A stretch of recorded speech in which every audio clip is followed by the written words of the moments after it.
July August মাসে আমরা দেখেছি জনগণ যখন এই সকল রাজনৈতিক দলগুলোর আন্দোলনে শরিক হয়েছে, জনগণ যখন মা বোন থেকে শুরু করে রিক্সা চালক, সিএনজি চালক, মুদি দোকান কর্মচারী, ছোট ব্যবসায়ী, শিক্ষক, উকিল, ডাক্তার, সর্বস্তরের সর্বশ্রেণী পেশার মানুষ যখন এই রাজনৈতিক দলগুলোর দাবির প্রতি একত্রতা ঘোষণা করে আমরা দেখেছি কিভাবে রাজপথে নেমে এসেছিলেন। সেই সময় স্বৈরাচার তাদের ক্ষমতা দখল ধরে রাখার জন্য আমরা দেখেছি হাজার হাজার মানুষের উপরে গুলি করেছে।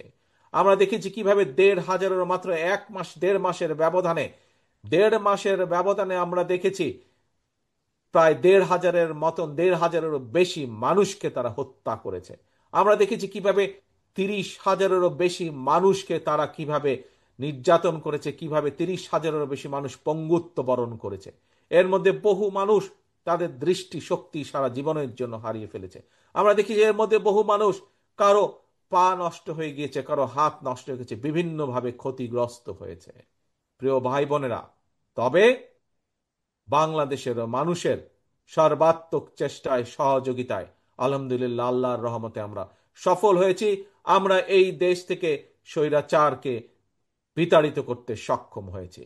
প্রিয় ভাই বোনেরা, এখন স্বৈরাচার বিতাড়িত হয়েছে। আমরা কি চেয়েছিলাম? আমরা চেয়েছিলাম স্বৈরাচারের বিরুদ্ধে আন্দোলনের অন্যতম মূল লক্ষ্য ছিল আমাদের জনগণের রাজনৈতিক অধিকার প্রতিষ্ঠিত করা। স্বৈরাচারের বিরুদ্ধে আমাদের মূল আন্দোলনের মূল লক্ষ্য ছিল জনগণের বাক ব্যক্তি স্বাধীনতা প্রতিষ্ঠিত করা। প্রিয় ভাই বোনেরা, আজ স্বৈরাচার বিতাড়িত হয়েছে, স্বৈরাচার পালিয়ে গেছে। জনগণের শাসন আমাদেরকে প্রতিষ্ঠিত করতে হবে, জনগণের রাজনৈতিক অধিকার আমাদেরকে প্রতিষ্ঠিত করতে হবে। সারা গণতান্ত্রিক বিশ্বে জনগণের রাজনৈতিক অধিকার প্রতিষ্ঠার মূল মূল উপায় হলো, মূল পন্থা হলো জনগণের সরাসরি ভোট প্রয়োগের ব্যবস্থা করা।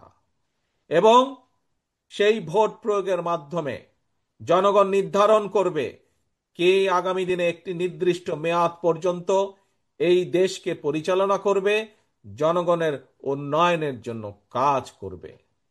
প্রিয় ভাই বোনেরা, আমরা দেখছি অন্তর্বর্তীকালীন সরকার সেই পথে ধীরে ধীরে এগিয়ে যাচ্ছে। আমরা কিছুদিন আগে সরকারের পক্ষ থেকে শুনেছি, তারা ঘোষণা করেছে, সরকারের পক্ষ থেকে ঘোষণা করা হয়েছে ইনশাল্লাহ আগামী রোজার আগে, আগামী রমজানের আগে ইনশাল্লাহ দেশে জাতীয় নির্বাচন অনুষ্ঠিত হবে। প্রিয় ভাই বোনেরা,